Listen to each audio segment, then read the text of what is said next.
opening statement, then we'll go to Q&A. Yeah, well, we're super excited to, be coming back that way, and to have a chance to be in the playoffs is a very special opportunity for our team. It's an incredible opportunity any year, but especially this year. All that has transpired, and what all these guys have had to do to get to this point. So just really happy for them.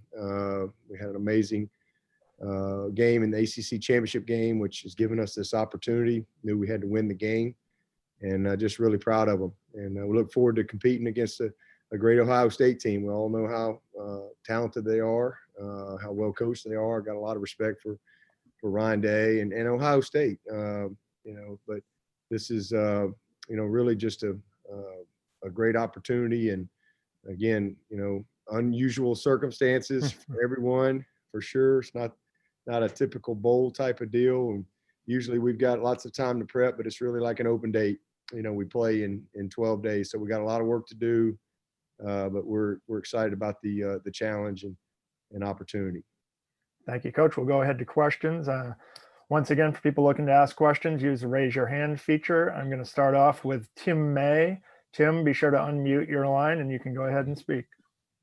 Yeah, Dabo, does this, or Coach Swinney, does this have the sense, Alabama, Clemson, Ohio State, Notre Dame, sort of a clash of royalty in college football, major college football at this point? Just kind of what's your take on that? Well, I think the committee works hard to try to select who they think's the 4 best teams, and so this is what they came up with, and obviously you got really, really talented players on all 4 of these teams, and if you're going to pick the 4 best, year in and year out, you're probably going to have there's probably 6 or 7 teams out there that really have a shot every year. And, most given years, certainly Ohio State, Notre Dame, and Alabama and what they've done historically. But our program over the last, decade, we've been able to kind of elevate into that status as well. Thank you, Coach. Next, we're going to go to the line of Patrick Murphy. Patrick, please unmute and go with your question. Hey, Coach. A similar question. You guys have obviously played Alabama a couple times in this. You've played Ohio State now. I think this will be the 3rd time. Do you like the fact that the college football playoff has allowed for these type of games to occur more frequently? These big games against kind of historic programs, whereas maybe before you schedule these every once in a while, maybe you meet in a bowl game, but now you've seen these teams more frequently. Yeah, I think the playoffs been good, and I think it's created a lot of opportunity for, again, these type of games. I didn't have a problem with the BCS, even though it was just 2 teams. I still was okay with that, but this is kind of taken that and made it better. But it kind of never ends. Everybody wants more and more and more, but it's unique. It's hard to, college football is really 130 teams. It's very difficult to get to this point, especially having consistency to be in the conversation. So I think it's great. And, it's been fun to be a part of those type games. And, that's been one of the biggest things in helping us build our program, is going and competing against the best. Next up is Joey Kaufman from the Columbus Dispatch. Hi, Dabo. Obviously this being the 3rd meeting in 5 times, a lot of the matchups between Clemson and Ohio State have been big games. Do you look at that program as a rival for you guys? Ohio State. Yeah. Absolutely. They're anytime we play it, if we're playing Ohio State, it's a playoff. Or it's it was a BCS bowl back in 2013 in the Orange Bowl. So, anytime, we play Ohio State, it's probably some type of meaning. We don't have them on our regular schedule anytime in the near future. So, it's a big postseason game when you play those guys. And and then we, I think Ryan does things the right way. I think he, believes in a lot of similar things as far as how they try to run their program, and we recruit a lot of the same guys. So just a lot of respect for their program, and getting to know Ryan over the last few years. I mean, he does a awesome job. Got a great staff, and so it's definitely a team that we compete with, not just on the field but also in recruiting. Next is David Hood from TigerNet.com. Hey, Coach, you always talk about trying to play your best football at the end of the year. Do you feel like yesterday was your best football game so far this year? And do you feel like there's still more out there for this group now that you're finally getting healthy? Oh, yeah, no question. It was definitely our best game, our most complete game. All three phases really complementing each other. We had big kick return, made a couple field goals. Kickoff coverage was very good. We punted the ball inside the 20, I think 3 times. And then, offensively, we had great balance. Was able to really run the ball efficiently like we wanted to. And then defensively, we held up against the run much better. And that led to great third down production on both sides. So I was really proud of our team. And but there's still plenty to do. We were in there watching the film just a little while ago, and we still had plenty of mistakes. We turned the ball over one time. Plenty of things that we can do to improve. But really proud of our team, and definitely played our best game. But we're at our best right now. This is the healthiest we've been by far. We still don't have a lot of people, And again, if you go back to March, if you'd have told me back in March that we weren't going to have Xavier Thomas, Justin Foster, Ladson, and Ngata, and Justin Ross for most of the year, and all for some of those guys of the year, to be where we are is amazing. And especially those 3 receivers. And we've thrown for more yards than any team ever at Clemson. So I'm just really proud of this team and how they've, just worked and and our staff just found a way each and every week to get better and to stay the course. And it's good to see them now after 11 games, battle tested. And we've been forced to develop a lot of depth, play some guys maybe before they were really ready, but I felt like that paid off for us in Charlotte.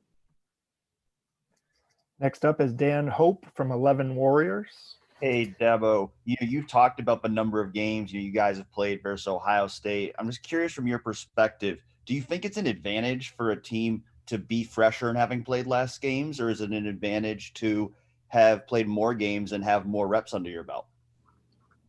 Well, I think the games matter. I think, the mental and physical toll of a season is, there's nobody out there that would say that, somebody who's played 11 games versus somebody who's played 6,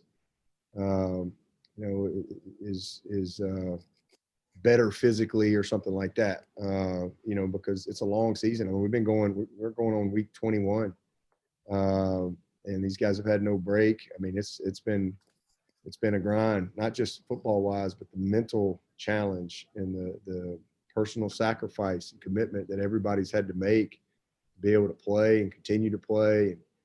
It has been incredible. And our guys have been just so committed in that regard. Yeah, anytime you step in between the lines in the game of football, that's a lot of practices. That's a lot of physicality.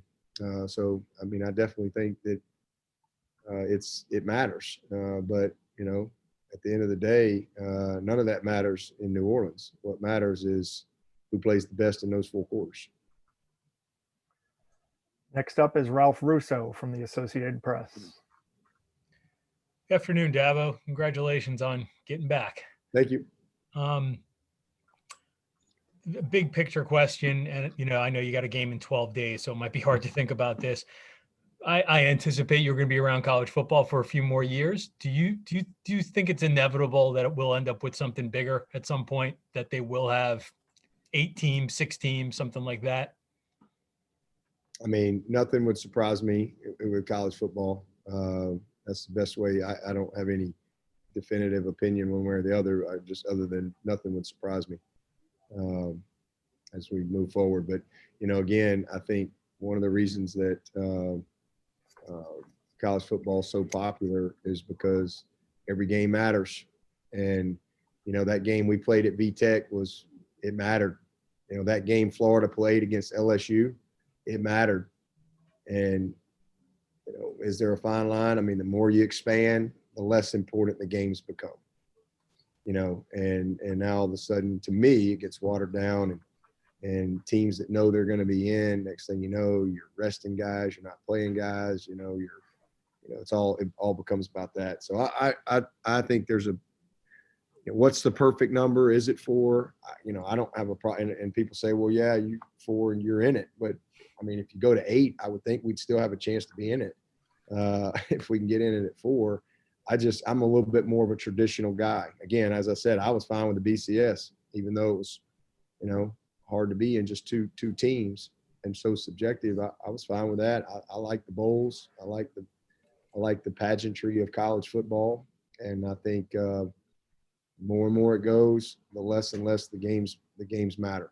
And, so I don't know. Nothing would surprise me. I think we have time for one more. It's going to be Ted Lewis from the New Orleans Times-Picayune. It's certainly an unusual year when you're only coming in for your bowl game 2 days before. I know when y'all were here against Alabama years ago, you want the team to enjoy the experience, and also you'll have only a couple of weeks less practice for preparation time. How is that going to be an adjustment, and do you regret that it's worked out that way, and your fans won't be able to be there, or not many of them? Well, first of all, I'm grateful that have the opportunity to play, regardless of whatever circumstances are, because it's been awesome for our team and our players and for these guys to have some sense of normalcy. And it's also been great, I think, for our country and for people in general to, because I know football brings a lot of joy to a lot of folks. And, so our guys have been awesome. They've done things the right way all year. Really proud of them, what they've done academically. And I don't think that happens if they weren't able to be together. The type of discipline that they've lived with, it's been pretty special to be a part of it. Absolutely, I wish, like we all do, that this was all behind us, and I'm hopeful that it will be next year. But there's nothing. I mean, I as a player, as a coach, I love the bowl experience. I mean, I love it. I just think it's awesome to be able to go and embrace a new city and to have that time together. Practice in different venues and things. I always love that. I really do. And I love bowl prep. I love the opportunity to develop your team during that time. We always have, JV practices and things for next year's team. And it's always fun. We have some kind of fun things that we do. And so that's going to be different for sure. And so absolutely, I wish it was different, but it is what it is. And we embrace that. We can't control it. So this is just basically an open date. Actually, we have less time to get ready for this game than we did for Notre Dame. So it's basically an open date. That's how we have to look at it. But you got Christmas kind of sandwiched in there as well. So it's a definite, it's a unique dynamic that we've not dealt with in the past. But it is what it is. And yeah, we'll come in, I guess sometime the night of the 30th and kind of have our Friday type routine on the 31st, play the game on the 1st and come home right after the game. But it's all good. We're just, like I said, thankful and grateful to have the opportunity. Thank you very much for the time today, Coach. I look forward to seeing you in about 12 days. All right. Appreciate it. Thank you very much. Okay. For the media, I'm actually going to lower all of the hands. So if anybody has any questions, you will need to raise your hand once we get started with Coach Day. I believe Coach is with us. And Coach, here you are right now. Thank you very much for joining us. If you could start off with a brief opening statement, then we'll go ahead to the questions. Yeah, thank you, John. Just Certainly excited. Everyone here is very, very excited about the opportunity to play in the Sugar Bowl. It's been a unique season in so many different ways, and to get an opportunity to get back into the playoff and play against Clemson is very, very exciting. Certainly have an unbelievable amount of respect for Dabo and his program and what they've done, but how they do it. And he and his wife Kathleen have been really good to Nina and I, and so looking forward to the opportunity to play. It's going to be a quick turnaround. We only have 11, 12 days here to really get ready for this thing, and Christmas is in between. So unique challenge, but looking forward to it.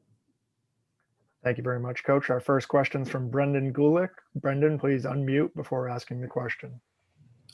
Hi, Coach. Congratulations on making the playoff. Thanks. Wanted to ask you just point blank, do you think it should be a requirement that a team wins its conference championship in order to be included in the playoff?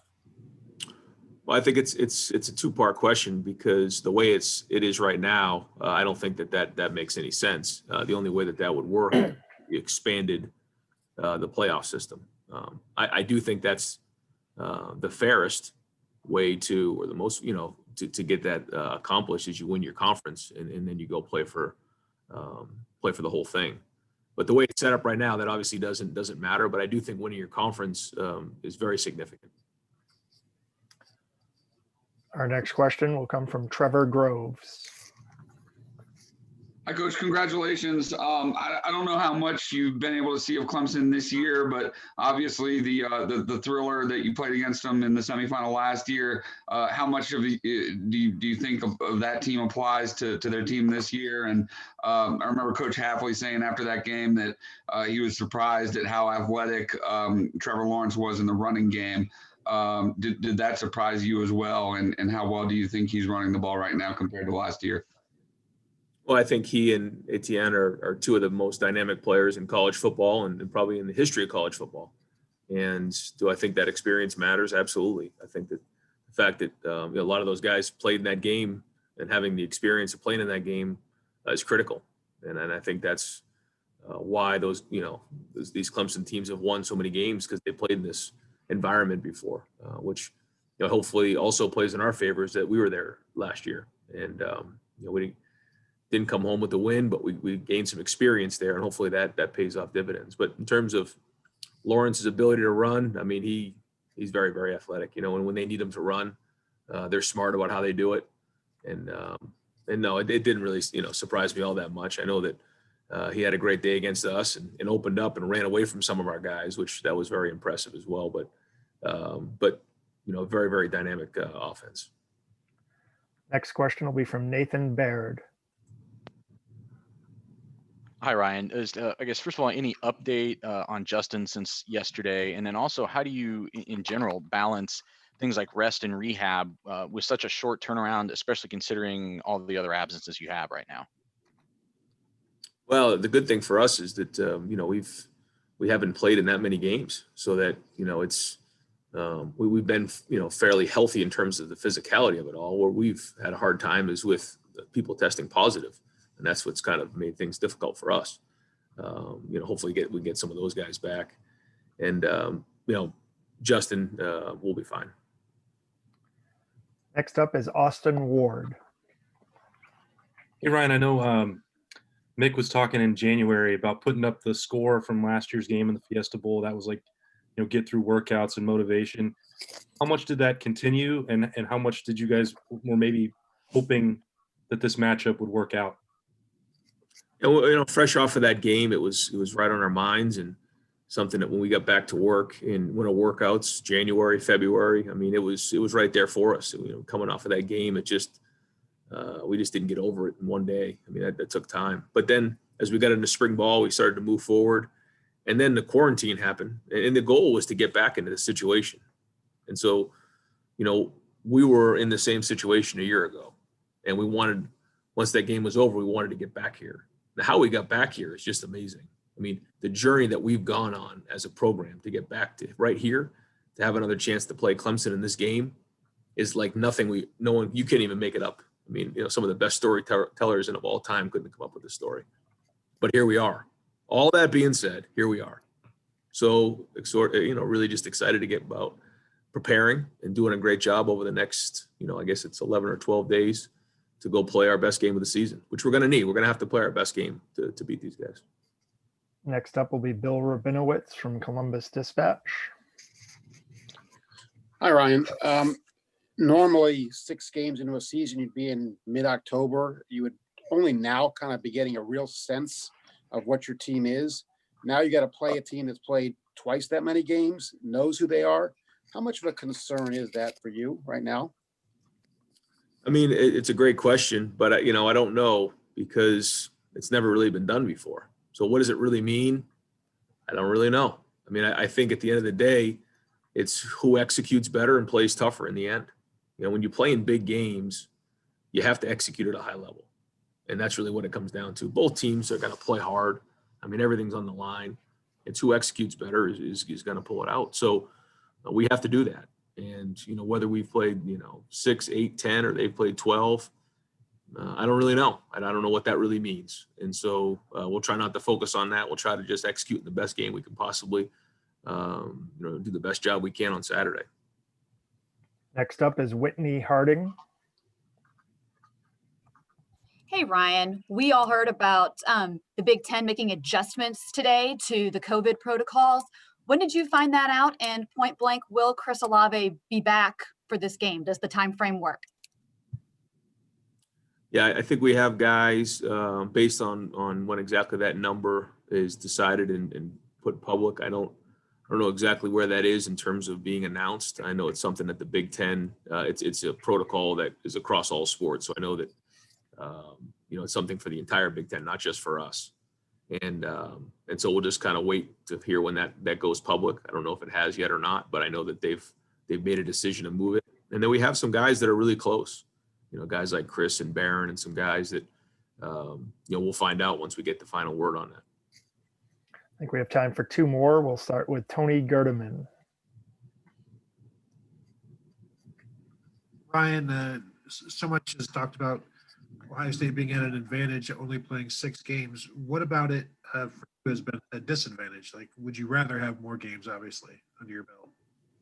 Everyone's on a different journey this year. I think that's what makes this season so unique. And I just think it's been, as a football coach and someone who loves college football, to see all these different teams and all these different young men who have overcome so much adversity and all their different, and everyone has a different story. And our stories, to me, is just simply amazing. We weren't even playing a season for a month, and then here we are right now. And, I think we have an opportunity to write one of the greatest stories in the history of college football. And I don't know what it all means.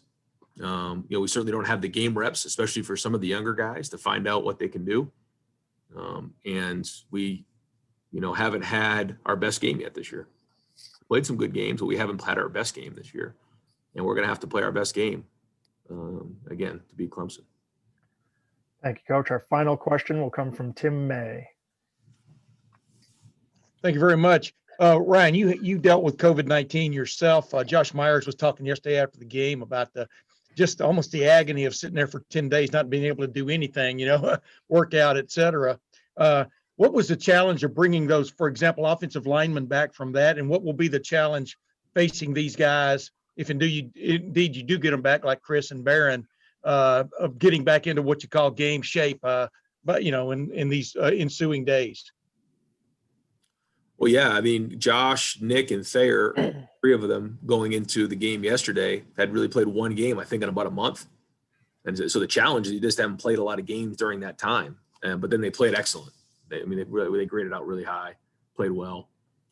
It'll be the same for those guys, Chris and Barron, and a few of the other guys that are on that list. I mean, we were down over 20 guys yesterday and 2 coaches. And so again, I think back on, how our guys have overcome this, and it'll just be another example of that. But they have to clear cardiac testing and make sure they clear all those protocols.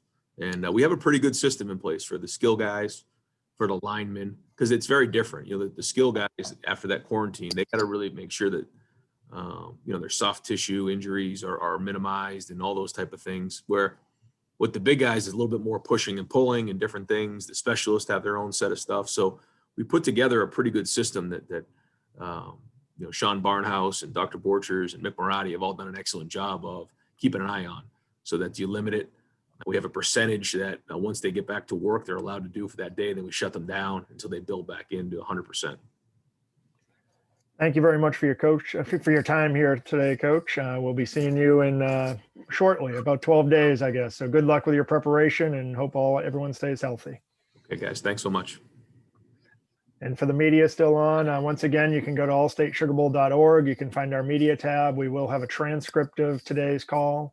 We'll post that as soon as we can. That'll also be emailed around to the schools for distribution. And you can email me at johns@sugarbowl.org, and we will get anything we can out to you. We'll do our best to accommodate everything. But again, keep in mind, COVID-19 is causing quite a bit of differences for the media operation of the Sugar Bowl as well. So hopefully everyone stays safe and healthy and has a chance to enjoy the holidays a bit. Thank you very much, y'all.